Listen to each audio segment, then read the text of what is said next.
Hai teman-teman, selamat datang di channel Regarmong.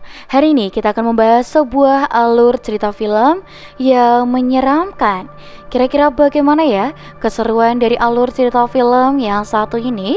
Yuk langsung aja kita masuk ke dalam alur ceritanya.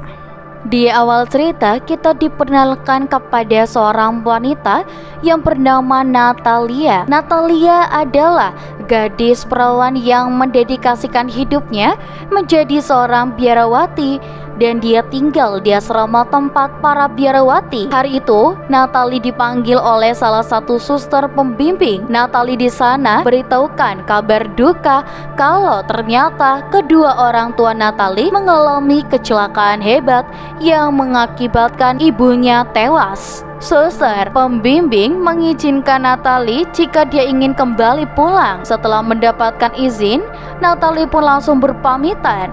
Sebelum dia pergi, kita diperlihatkan ada sesuatu yang spesial di dalam diri Natalia. Natalie bisa melihat pada cahaya di belakang orang-orang. Setelah sekian lama tidak pernah pulang ke rumah, akhirnya dia pun kini kembali terlihat pada keadaan rumahnya yang sangat sepi. Di salah satu ruangan, Natalie melihat ada seorang laki-laki yang tak dia kenal. Dia mengaku Mauro, pacarnya dari Angela, adiknya Natalie. Mauro mengatakan kalau Angela sedang pergi mengurus album dunia ibunya yang sudah meninggal. Di sana juga ada salah satu perawat yang mengurus ayah mereka. Ayahnya yang terluka parah dan harus menjalani perawatan berjalan. Tak lama kemudian, Angela pun datang. Terungkap fakta bahwa apa yang terjadi kepada orang tuanya bukanlah karena kecelakaan. Angela mengatakan dari apa yang dia lihat kalau sebenarnya ibunya kerasukan iblis hingga terjadi pertikaian antara ibu dan ayah, dan dari pertikaian tersebut menewaskan ibu mereka. Sudah bukan rahasia lagi kalau ayah mereka adalah seorang anggota sekte yang menyembah kepada iblis. Itulah alasan kenapa Natalie tidak mau tinggal di rumah dan memilih untuk menetap menjadi biarawati. Sedangkan Angela selama ini merasa terjebak dan harus tinggal bersama kedua orang tua mereka yang sakit. Di malam itu Angela mengundang beberapa temannya untuk datang ke rumah. Di sana ada Abel, Mara, Osvaldo, dan Mauro. Angela sendiri adalah seorang mahasiswa dengan pergaulan bebasnya. Berbeda dengan Natalie kakaknya yang hanya seorang gadis pendiam dan jarang bergaul. Keperawan Natalie menjadi bercandaan bagi Mauro. Untuk apa Natalie mempertahankan keperawannya itu? Tapi di antara mereka yang ada di sana hanya Abel yang diam dan tidak mengganggu Natalie. Angela yang tak senang Natalie yang dijadikan lelucon mencoba untuk menghentikan Mauro, namun malah terjadi pertengkaran di antara mereka. Abel yang tidak tinggal diam saat Mauro bertindak kasar, dia pun berdiri dan memandang Natalie. Natalie mendekati Angela mencoba berbicara lebih dalam lagi. Di sini Angela mengatakan dia sebenarnya mencurigai ada sesuatu yang disembunyikan oleh ayah mereka. Karena apa yang terjadi kepada mereka, semuanya seperti ada terikatan dengan ayahnya. Dan Angela memberitahukan kepada Natalie setelah 2 tahun saat Natalie memutuskan untuk meninggalkan rumah, Angela mengalami kehancuran dalam hidupnya. Dia pernah berkencan dengan seseorang yang tak dikenal sampai dia tersadar kalau dirinya sudah hamil 3 bulan. Lalu Angela datang ke sebuah rumah perawat bermaksud ingin menggugurkan bayinya. Namun apa yang didapat justru dia mendapat perlakuan yang mengerikan dari perawat itu, hingga hampir saja membunuh Angela sendiri. Setelah apa yang terjadi kepada dirinya, di saat itu juga kondisi ibu mereka mulai memburuk. Ibunya mengurung diri di loteng dan menggambar lukisan-lukisan aneh. Karena kondisi ibu mereka yang sudah tak bisa terkendali lagi, hingga akhirnya sang ayah tega membunuh ibu mereka. Sejak kejadian mengerikan itu, Angela merasa dia sudah tidak mempunyai orang tua lagi. Dia juga sebenarnya sudah tak tahan lagi untuk tinggal bersama dengan ayahnya. Alasan Angela membawa teman-temannya karena Angela berencana akan melakukan ritual pembersihan jiwa dengan tanaman suci yang ada di suatu daerah bernama Tigri. Angela hanya ingin tahu apa yang sebenarnya disembunyikan oleh ayah mereka. Dengan ritual tersebut nantinya akan terungkap apa yang sebenarnya terjadi. Angela meminta Natalie untuk ikut bersama mereka. Awalnya Natalie menolak dan tidak mau ikut karena itu penyimpangan akidah, apalagi dia adalah seorang biarawati. Tapi ikut atau tidaknya Natalie, Angela tetap ingin mengikuti rencananya. Setelah dia melihat lukisan-lukisan yang dilukis oleh ibunya, di mana terlihat di salah satu lukisan ada sebuah kalung yang sama dengan kalung yang dipakai oleh Natalie. Natalie pun terheran sekaligus menjadi penasaran. Natalie yang kini berada di sebuah hutan, di mana terlihat ada pohon yang persis di hadapannya yang ada di sebuah patung. Tak lama kemudian di perjalanan menuju ke patung Bunda Maria, terlihat dari arah belakang sesosok wanita berpakaian putih mencoba mendekatinya. Namun ternyata itu hanyalah sebuah mimpi buruk, dan kini tiba-tiba saja ayahnya sudah terbangun dan ada di hadapannya. Dari arah lemari terdengar seperti ada seorang wanita yang sedang menangis. Karena penasaran, Natalie pun mencoba menghampiri sang ayah yang terlihat itu seperti ingin berbicara kepada Natalie, namun kondisinya sudah tidak mampu untuk berbicara lagi. Dan tiba-tiba saja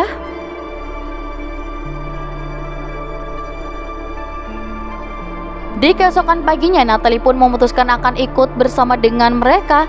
Dia sempat berpamitan kepada sang ayah yang akan pergi untuk beberapa hari.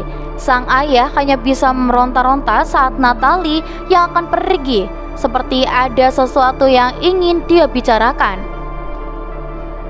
Angela, Osvaldo, Mara, dan juga Mauro adalah mahasiswa psikologis. Walaupun mereka adalah orang yang berpendidikan, tapi tidak menutup diri dan meyakini adanya keberadaan makhluk gaib di dunia ini. Menurut informasi yang Osvaldo dapatkan, mereka di sana akan menemui seorang dukun yang nantinya dukun itu akan membimbing mereka dalam melakukan ritualnya. Dukun itu terkenal mempunyai kemampuan bisa membersihkan jiwa manusia dari gangguan makhluk halus. Mereka akan melakukan seperti ini demi untuk membantu Angela, dan sampailah mereka di sebuah kuil yang sudah terbengkalai. Saat itu mereka terpisah dengan Angela dan Laura yang berangkat berdua. Sambil menunggu Angela, Natalia berjalan-jalan sendirian untuk melihat di area sekitar. Ada dorongan kuat untuk Natalia menuju ke sebuah tempat, dan ternyata tempat yang semalam ia dimimpikan itu benar nyata adanya. Ada pohon, lalu di depannya ada sebuah patung. Dia merasa kalau ini bukanlah sebuah kebetulan, membuat Natalie pun menjadi semakin penasaran. Di patung itu terdapat sebuah tulisan nama-nama orang yang dimakamkan di sana. Natalie dikagetkan keberadaan seorang nenek tua yang sudah ada di belakangnya. Tanpa curiga, Natalie hanya menganggap mungkin dia adalah orang lokal yang tinggal di daerah sini. Tanpa bicara, dia hanya fokus melihat kalung yang digunakan Natalie. Natalie lalu mengatakan kalau dia pernah memimpikan tempat ini sebelumnya. Si nenek itu hanya mengatakan kalau kedatangan mereka bukan di waktu yang tepat. Dan si nenek itu tahu kalau salah satu di antara mereka ada yang berbohong, mengajak Natalie ke tempat ini, sembari dia pun berlalu. Perjalanan Natalie berlanjut hingga dia menemukan ada sebuah gereja yang terbengkalai. Tapi tiba-tiba dia dikagetkan dengan kedatangan Abel. Natalie pun bertanya kepada Abel kenapa dia ikut dalam ritualnya, sedangkan Abel sendiri bukanlah mahasiswa psikologis. Abel menjawab dulu dia pernah masuk mahasiswa psikologis, namun kini dia yang sudah keluar. Ada alasan lain Abel memilih ikut dengan mereka. Di sini juga Abel memberitahukan kalau dirinya masih perjaka. Bukan tanpa alasan, Abel masih perjaka karena sejak dari kecil dia mengalami kelumpuhan otak yang menghancurkan sistem sarafnya, mirip seperti penyakit epilepsi. Dan kini penyakit itu semakin parah. Osvaldo bilang dengan tanaman suci yang nanti diberikan si dukun dipercaya akan mampu menyembuhkan penyakit Abel. Abel yang berani berterus terang di hadapan Natalie. Di sini Natalie pun terbuka dan mengatakan kalau dia juga mengalami kejadian aneh dalam dirinya. Sejak lahir terkenal, Natalie bisa melihat cahaya di belakang orang-orang, dan itu membuat Natalie menjadi buta untuk beberapa saat. Selama ini Natalie tidak pernah menceritakannya kepada siapapun, dan Abel adalah orang satu-satunya yang tahu sekarang. Namun tak kenapa tiba-tiba ada ketertarikan antara Abel dengan Natalia. Lalu tibalah mereka yang kini menemui sang dukun dengan seorang asisten tempatnya yang sudah disiapkan. Satu persatu mereka memasuki lingkaran yang dikelilingi oleh lilin, dan ritual pembersihan jiwa pun dimulai. Satu persatu mereka diberikan minuman dari tanaman suci. Dalam ritual ini mereka akan dibawa kepada alam bawah sadar mereka masing-masing, dan mereka nantinya akan tahu siapa jati diri mereka yang sebenarnya. Beberapa saat kemudian mereka pun mulai bereaksi. Namun di sini hanya Natalie sendiri yang masih tersadar. Ternyata sang dukun sudah tahu siapa Natalie sebenarnya. Natalie sudah terlihat sebelumnya ada dalam ramalan si dukun. Dan tiba-tiba Natalie yang kini sudah berada di tempat yang berbeda. Dia diperlihatkan kembali ke masa lalu saat Clara ibunya yang kali itu sedang mengandung. Di sana juga sang ayah yang terlihat sedang melakukan ritual pemujaan iblis. Sang ayah tega memasukkan bayi iblis ke dalam benih yang ada di dalam kandungannya ibu. Bermaksud dia ingin menambahkan. Natalie yang tak sanggup melihatnya pergi berlari dan menuju ke sebuah gereja. Terlihat di sana ada 3 biarawati. Tak lama kemudian Clara muncul. Dia kabur dari ritual tersebut dan meminta pertolongan kepada para biarawati. Terpaksa mereka harus melakukan persalinan darurat di sana. Clara beruntung bertemu dengan orang yang tepat. Namun tak mudah bagi mereka untuk melakukan persalinan, karena ternyata tubuh Clara yang sudah dirasuki oleh iblis. Iblis itu berontak menghentikan para biarawati. Si iblis ingin mengambil ibu ada di dalam perutnya. Dengan segala cara dan upaya akhirnya biarawati itu berhasil menyelamatkan bayinya dan terakhir selamat. Iblis yang ada di sini semakin murka karena mereka sudah merusak rencana dari si iblis. Walaupun si iblis tidak mendapatkan bayinya, tapi dia melakukan dengan cara lain, yaitu dengan mengutuk ari-ari dari anaknya Clara yang sudah terlahir itu. Kutukan tersebut suatu saat nanti akan membuat anak itu kembali kepada si iblis, dan bayi itu adalah Natalie sendiri. Natalia tersadar kembali, namun kini ia hanya seorang diri. Dia ke bawah untuk mencari teman-temannya. Di sana dia bertemu dengan Mara. Mara di sini aneh sekali dan tidak bisa mengendalikan dirinya. Lalu tak lama dia di tempat lain, Natalie juga melihat Osvaldo yang sudah sekarat. Tak lama di sini dia datang dan menenangkan Natalie, tapi Natalie tak percaya dan menurut dia mati karena dibunuh oleh Mauro. Dan di sini dia kembali masuk ke ruangan atas. Di sana ada Abel yang sedang memukul gendang. Abel terlihat seperti orang yang tak sadarkan diri. Betapa terkejutnya Natalie karena melihat Angela yang sudah tewas. Abel mengatakan setelah minum cairan suci itu, dia menjadi tahu siapa dia yang sebenarnya. Abel tahu sejak dari kecil ada iblis yang sengaja tinggal dalam tubuhnya. Dia merasa si iblis mencoba ingin menguasai dirinya dan meminta kepada Natalie untuk segera pergi dari sana. Tak lama iblis yang ada di dalam tubuh Abel mulai menguasainya. Di sini dia menarik kepala yang sudah tewas. Natalie yang sudah tak berdaya datang. Mauro menghadang dan menuduh Abel yang sudah membunuh Angela. Namun naas iblis itu menyerang balik Mauro dan membunuhnya. Natalie berhasil kabur, tapi dia sudah lemah malah terjatuh pingsan. Untung saja ada seorang yang menolong dirinya. Ternyata dia ditolong oleh wanita tua itu. Dari si wanita tua itulah akhirnya Natalie bisa tahu awal mula semua ini bisa terjadi. Natalie juga tahu kalau ayahnya adalah anggota sekte penyembah setan. Natalie adalah orang yang sedang dikutuk oleh si iblis. Si nenek itu juga tahu kalau Natalie mempunyai sebuah anugerah langka yang orang lain tidak memilikinya. Ternyata wanita itu adalah Georgia, biarawati yang menolong ibunya saat melahirkan Natalie pada malam kejadian itu. Seharusnya Natalie sudah menjadi milik si iblis, namun Natalie selamat dan terlahir ke bumi. Kedatangan mereka ke tempat ini adalah bagian dari rencana si iblis, dan kini si iblis berhasil sudah mendatangkan Natalie bersama dengan Abel.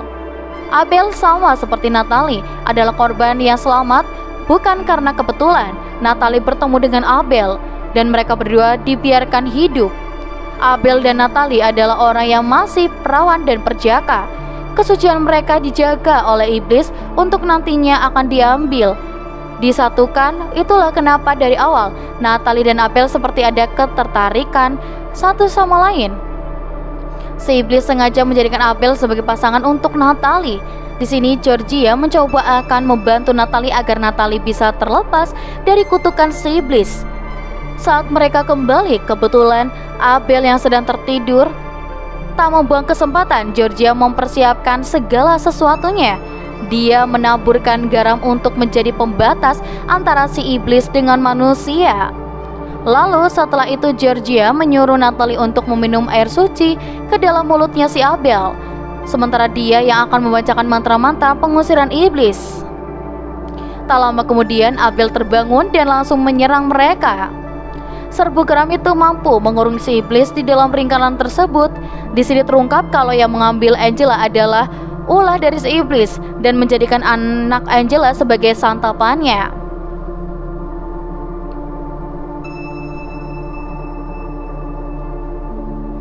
Walaupun dia yang terjebak di dalam lingkaran, tapi kekuatannya mampu membolak-balikan tubuh Natalia dan dari jarak jauh dan mencoba mempengaruhi pikiran Natalia. Tak habis akal, Georgia meminumkan air suci itu ke dalam mulut Natalie agar pengaruh si iblis itu bisa keluar. Tapi sayangnya Natalie yang terpengaruhi malah menyerang balik Georgia hingga Georgia terlempar dan masuk ke dalam lingkaran Abel. Georgia pun harus tewas dengan cara yang mengenaskan. Di keesokan pagi, Natalie terbangun kembali. Dia tak sadar dengan apa yang sudah terjadi semalam. Abel yang masih terkurung mencoba kembali menyerang Natalie. Natalie yang teringat ucapan Georgia kalau kekuatan cahaya Natalie bisa mengalahkan sihir jahat dari si iblis.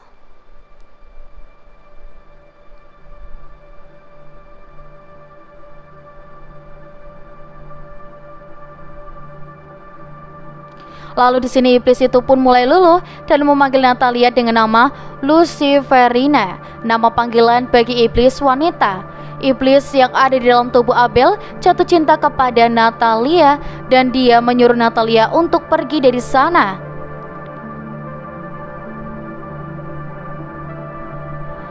Setelah Natalie pergi jauh dan hanya tinggal menaiki perahu, tapi perasaan Natalie tak bisa dibohongi kalau dia pun jatuh cinta kepada Abel. Karena walaupun bagaimanapun Abel sudah ditakdirkan untuk bersama Natalie.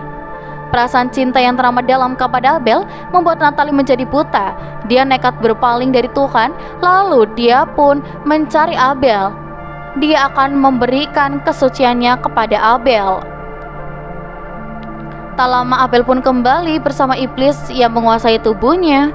Di dalam gereja yang terbengkalai, mereka melakukan yang tidak seharusnya mereka lakukan. Dalam proses tersebut, ternyata itu juga bisa menyembuhkan Abel dari gangguan iblis jahat yang ada di dalam tubuhnya. Mengetahui itu, karena sudah terlanjur, Natalia pun semakin bersemangat dan akhirnya Abel berhasil terselamatkan dan mereka pun kini hidup berdua. Di akhir film kita diperlihatkan Natalia yang telah hamil. Siklus itu terulang kembali di mana bayi tersebut adalah bayi yang akan diambil oleh iblis. Dan film pun selesai. Nah, gimana nih teman-teman untuk alur ceritanya? Lumayan seru banget ya. Nah, buat teman-teman di rumah jangan lupa nih untuk like, komen, dan juga subscribe. Kita akan bertemu kembali ya teman-teman di video selanjutnya. Sampai jumpa semuanya. Dadah semua.